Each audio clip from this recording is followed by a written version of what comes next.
Bismillahirrahmanirrahim. Assalamualaikum warahmatullahi wabarakatuh. Alhamdulillahi rabbil alamin. Allahumma salli ala Sayyidina Muhammad wa ala ali Sayyidina Muhammad. Salah satu yang diajarkan oleh Nabi kita Nabi Muhammad sallallahu alaihi wasallam menjadi tanda kebaikan umat ini. Sebagaimana bersabda Rasulullah SAW, kebaikan yang ada di tengah umatku selama mereka masih menjaga dua hal. Ajjalul fitr wa akharus sahur.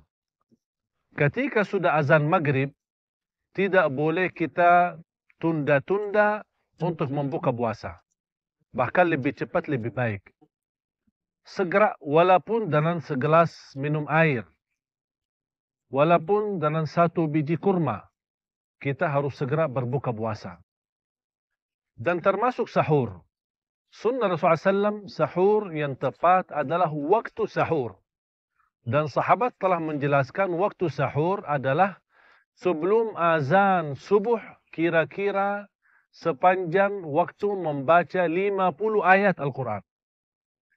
Dikirakan antara 40 sampai 1 jam. Sebelum azan subuh itu namanya waktu sahur yang terbaik.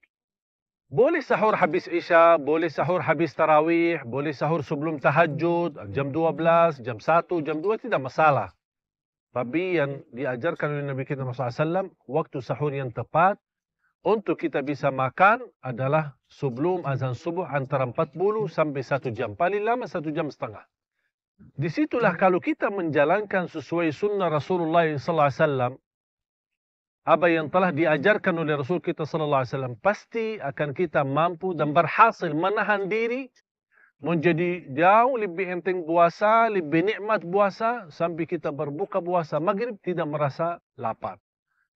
Pemirsa yang dimuliakan Allah Subhanahu wa taala, apapun yang diajarkan oleh Rasul kita sallallahu alaihi wasallam pasti itu yang terbaik. Bahkan sallallahu alaihi wasallam mengajarkan hal itu untuk lebih cepat kita ketika sudah azan berbuka puasa. Dan waktu sahur ditunda mendekati subuh, itu adalah kita membedakan diri terhadap kebiasaan orang Yahudi dan Nasrani.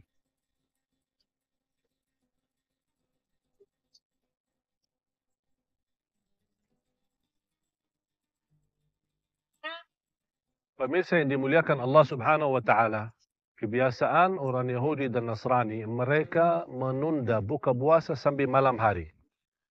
Kemudian mereka kadang-kadang tidak sahur. Tapi Rasulullah SAW sudah menjelaskan kepada kita.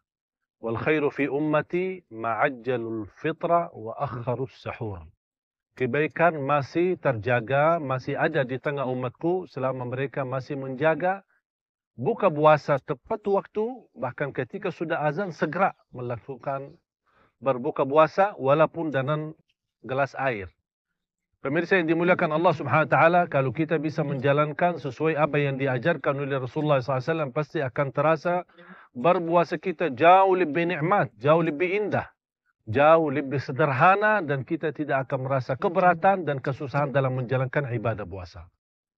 Salah satu yang perlu kita jaga dan saya usulkan kepada pemirsa yang dimuliakan Allah Subhanahu wa taala, ketika Anda berbuka puasa, buka dengan makanan ringan.